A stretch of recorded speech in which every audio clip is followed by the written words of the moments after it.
Cette RR6 a eu un accident. Mais en 24 heures, j'ai acheté la voiture pour 20 000 livres sterling. J'ai acheté toutes les pièces, je les ai montées et je l'ai réparée pour un total de 26 789 livres sterling. Mais elle n'est pas tout à fait complète. Pour l'instant. Et elle n'est pas tout à fait prête pour le SEMA, l'un des plus grands salons automobiles du monde, qui se tient à Las Vegas, c'est-à-dire à l'autre bout du monde. Ma RS6 sera mise dans un conteneur d'expédition à la fin de ce mois, qu'elle soit terminée ou non. Et nous avons encore beaucoup de choses à réparer, sans parler d'en faire une voiture d'exposition. Et aujourd'hui, nous nous apprêtons à faire quelque chose que, je pense, une seule personne a déjà fait sur une Audi RS6. Je peux me tromper.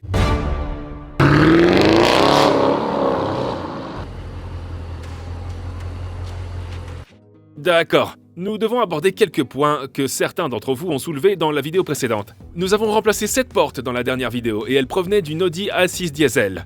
Elle n'a coûté que 209 livres sterling.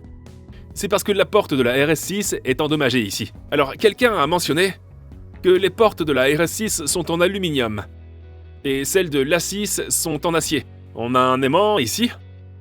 Eh oui, c'est de l'aluminium. C'est pas magnétique du tout. Et la porte de l'A6 est en aluminium également. Ils ont donc peut-être menti. Mais ce qui est différent, c'est le verre de la fenêtre. Sur la porte de l'Audi A6, la vitre est composée de, on dirait, 2 morceaux de verre collés l'un à l'autre. Quant à la fenêtre de la R6, elle ressemble à un gros morceau de verre épais. Donc, pour que tout soit cohérent dans la voiture, je vais enlever la vitre de la porte A6 et la remplacer par la vitre de la R6. Pour ce faire, nous devons à nouveau retirer la carte de la porte. Pour accéder à la vitre, je dois défaire le boîtier du haut-parleur. Une fois enlevé, je peux voir les pinces en plastique qui fixent la vitre sur le régulateur de fenêtre. Pour la déconnecter du régulateur, vous devez enfoncer un tournevis dans un trou pour libérer un clip. Puis la vitre devrait se détacher du régulateur. Vous devez le faire des deux côtés, et le verre devrait alors se détacher. Celui de la RS6 est beaucoup plus lourd. Je ne sais pas pourquoi. Le verre est différent, quelqu'un pourrait me le dire dans la section des commentaires, mais quoi qu'il en soit, nous allons remettre la bonne vitre en place. Pour remonter la vitre de la RS6, vous la glissez dans les joints, le long de la porte et dans les attaches en plastique d'origine qui ont été enlevées, en vous assurant que tout se déroule comme il se doit. Nous y voilà. Oh, ça marche. Ça marche? Ça marche. Tout va bien? Je sais pas quelle est la différence, mais ça fonctionne. Prochaine étape, les haut-parleurs. Pour une raison ou pour une autre, il nous manquait les haut-parleurs lorsque nous avons récupéré la RS6. J'ai donc dû en acheter d'occasion sur eBay pour 80 livres. Je pense que c'est un peu cher parce qu'il s'agissait des 2 haut-parleurs. Mais je m'attendais à ce qu'ils soient très bons. Je suppose que l'ancien propriétaire avait des haut-parleurs de seconde main et qu'il les a retirés des portières avant que la voiture ne soit vendue aux enchères. Mais lorsque j'ai vérifié du côté conducteur, le haut-parleur était toujours à l'intérieur, ce qui n'avait aucun sens.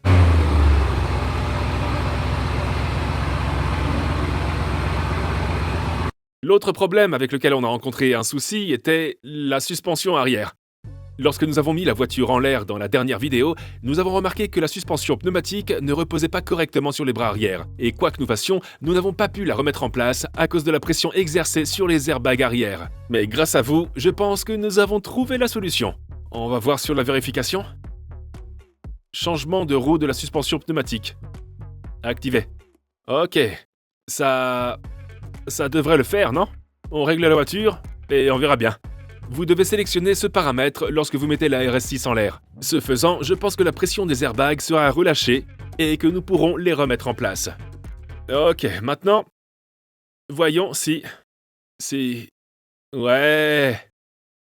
Ils sont un peu mous maintenant. Tu penses qu'on pourrait les remettre en place maintenant? On a l'impression qu'ils sont plus mous. Alors, voyons si on peut remettre ça à sa place.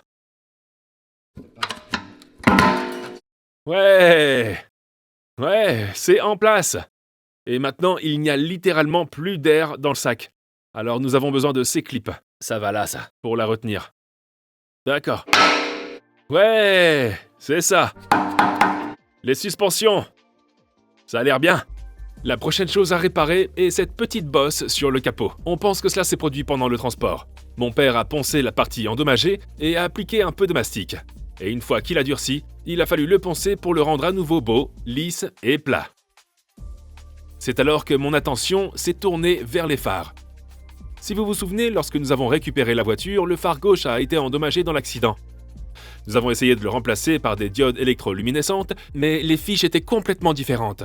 J'ai découvert par la suite qu'il était possible d'acheter les fiches pour les faire fonctionner, mais qu'il faut rebrancher les câbles électriques et les coder. Ouais, ces phares ont l'air plutôt cool, mais je ne pense pas qu'ils le soient assez pour que j'essaye de me débrouiller pour obtenir les fiches séparées et faire le codage en plus. Donc nous avons réussi à obtenir un autre phare pour 395 livres sterling. Et je pense que le résultat est pas trop mal. Je pense que le retour au phare standard sera notre meilleure option. D'autant plus que nous pouvons vendre les phares améliorés pour récupérer une partie de notre argent. Et je pense que l'achat de matériel électrique et l'essai de codage des phares pour les faire fonctionner ne sera pas aussi simple qu'on le dit. C'est ainsi que sont sortis les phares LED améliorés qui ne fonctionnent pas pour l'instant parce qu'ils ne sont pas branchés. Et nous avons mis les phares qui devraient fonctionner sur la voiture. D'accord, testons-les. Feu de croisement. Ouais. Ouais. C'est le moment de dire dans les commentaires que les phares LED sont beaucoup plus beaux. Je sais que ceux-ci sont pas mal, mais je pense pas qu'ils soient aussi beaux. Peu importe. Nous nous apprêtons maintenant à faire ce que nous n'avons pas fait depuis longtemps. Mais nous le faisons à nouveau en raison du délai imparti. Normalement, sur une voiture endommagée comme celle-ci, nous la ferions peindre. Mais comme nous n'avons pas le temps de le faire, je suis sur le point de l'emballer. Donc, nous avons opté pour le gris ardoise Inozetec. Mais ce n'est qu'une couleur de base. J'aimerais pouvoir expliquer ce que nous faisons, mais ça me prendrait des années, alors autant le faire. Ça, c'est la couche qui ira en premier. C'est presque comme un gris nardo. C'est un peu ennuyeux. Mais rassurez-vous, on n'en a pas fini. Faites-moi confiance. Le revêtement en vinyle n'est pas censé durer toute la vie de la voiture. Mais avec les emballages d'aujourd'hui, si vous ne les entretenez pas, je ne vois pas pourquoi ils ne dureraient pas toute une vie. Pour l'instant, je vais emballer la voiture en raison du délai dont nous disposons pour nous rendre au SEMA. Et nous pourrons peut-être la faire peindre ensuite. Je continue de penser qu'avec cet emballage, nous pouvons obtenir une très belle finition. Si mes compétences en matière d'emballage sont à la hauteur. Bien sûr, je ne suis pas un professionnel. J'ai appris à faire cela en autodidacte. Donc je fais vraiment de mon mieux. Voilà, le pare-choc avant est terminé. Mon père va le remettre en place parce qu'il l'a démonté. Et nous passons maintenant aux choses les plus faciles. Le capot et les ailes, ou les fenders si vous êtes américain, ou les quarter panels si vous êtes australien. L'emballage est un jeu de patience. Si vous bâclez quoi que ce soit, l'effet sera nul. Vous devez vraiment apprendre à travailler l'enveloppe, à savoir quand la chauffer et quand ne pas la chauffer. Encore une fois, je ne suis pas un expert, mais je pense que les ailes avant sont la partie de la voiture la plus facile à réaliser. Alors si vous tentez l'expérience vous-même, commencez par là. Avec les deux ailes enlevées, je passe à l'une des parties les plus importantes de la voiture, le capot, ou le hood, si vous êtes américain. Ailes enveloppées, bonnet enlevé. Les phares sont en train d'être remontés et mon père est en train de construire le pare-choc avant. Les vibes se font sentir dans l'unité. Regardez la différence que toutes les garnitures ont faite sur le pare-choc avant. J'ai même recouvert de noir tous les éléments argentés. Je ne sais pas ce que je fais là. Et comme la majeure partie de l'avant est terminée, je suis impatient de voir à quoi ça va ressembler.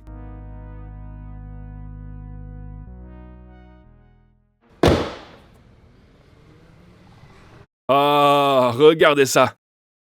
En fait, elle a déjà une bonne allure. Elle est dingue! Il y a juste beaucoup de panneaux à aligner maintenant. Une fois que les roues sont montées, il faut maintenant placer la voiture sur cette rampe afin de pouvoir travailler sur le côté. Mais il faut absolument, et on croise les doigts, être irréprochable. Et il y a un moyen de faire ça, on va y jeter un œil. Donc dans la dernière vidéo, même si nous avons remplacé l'airbag qui avait explosé, et même si nous avons remplacé les capteurs à l'avant par les nouveaux capteurs que nous avons reçus, nous avions toujours un voyant d'airbag sur le tableau de bord. Mais j'espère que cette petite chose va non seulement résoudre ce problème, mais aussi nous indiquer les autres défauts que cette voiture a. Je vais l'avancer et nous pourrons jouer un petit peu avec ce gadget.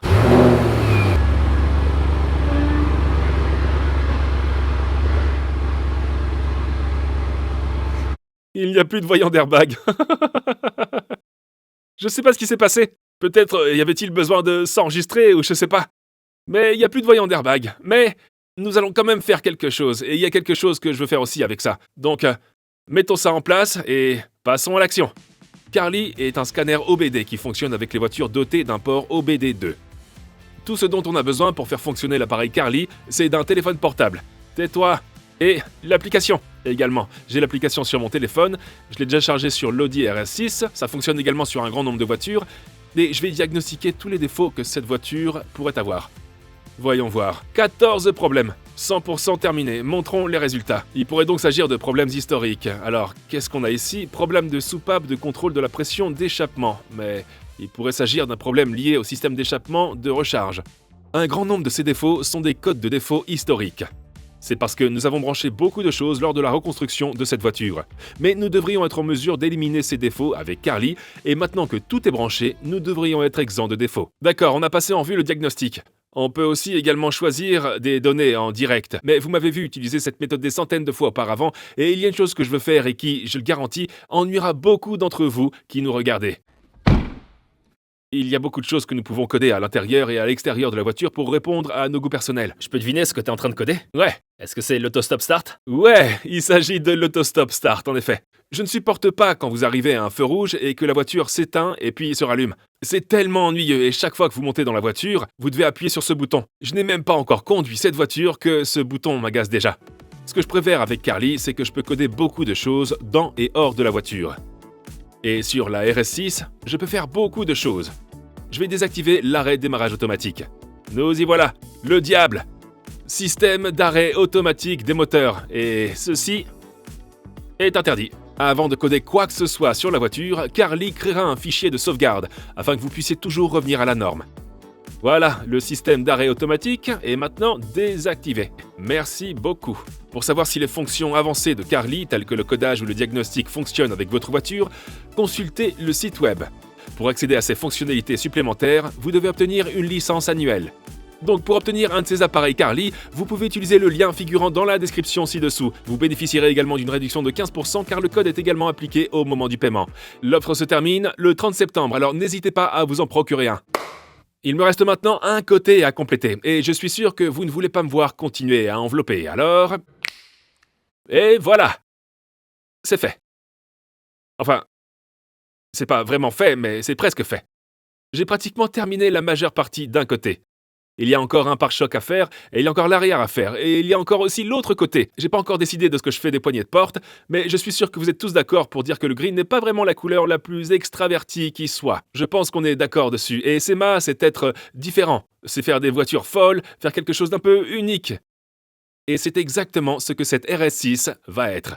Je meurs d'envie de vous le montrer. Nous disposons désormais d'une Audi RS6 en toile blanche. Mais nous devons créer quelque chose d'unique, de spécial, quelque chose qui fait tourner les têtes. Voici l'Audi RS6 DTM de John Olsen. Elle a été construite spécialement pour que John puisse y faire le Gumball Rally, il y a des années. Un kit DTM en carbone unique sur une RS6 de 1000 chevaux, qui a ensuite été volé et incendié. La fin d'une époque automobile. C'est maintenant notre tour.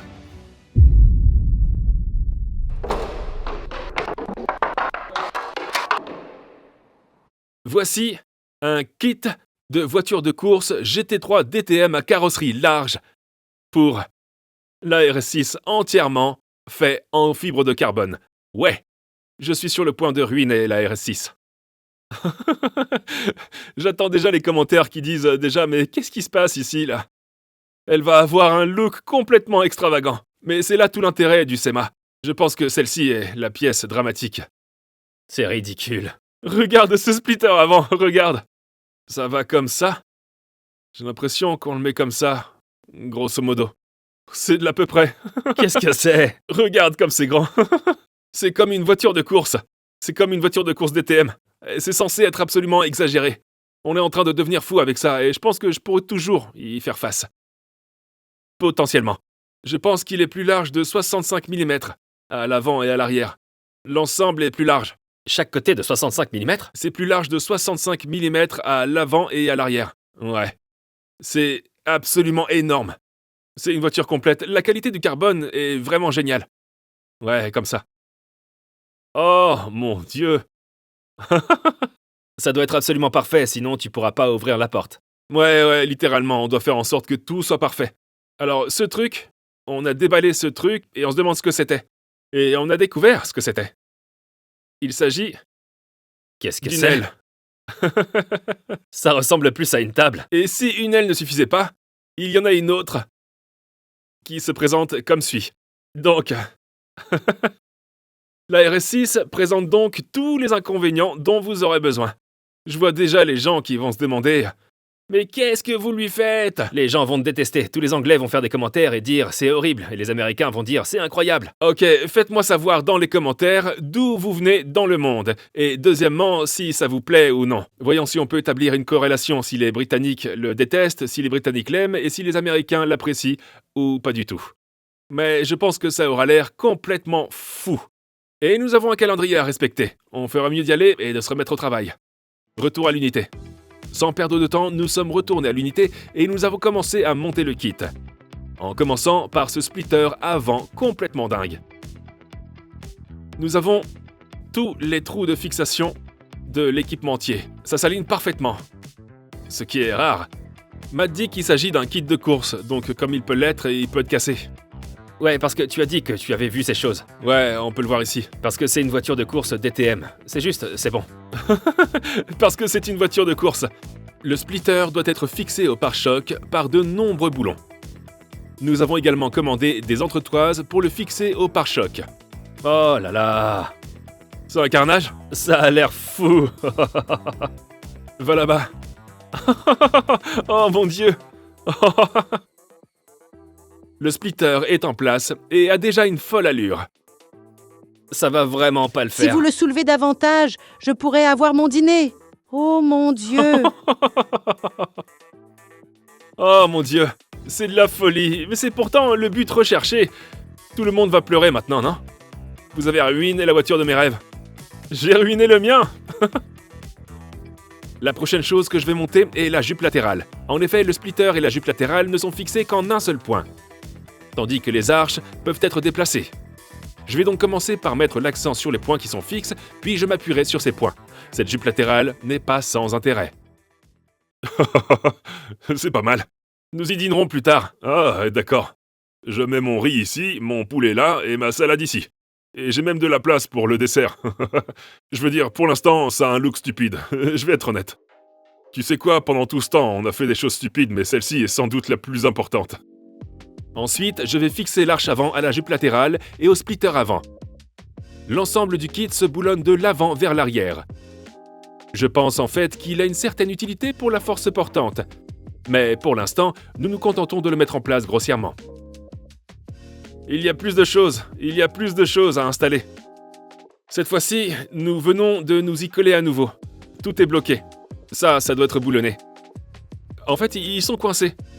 En fait, je l'aime de plus en plus. Le splitter avant mettra un certain temps à me séduire. Tu peux littéralement y faire pousser des choses. Ouais, voici une photo où on peut voir où ils sont placés à l'avant.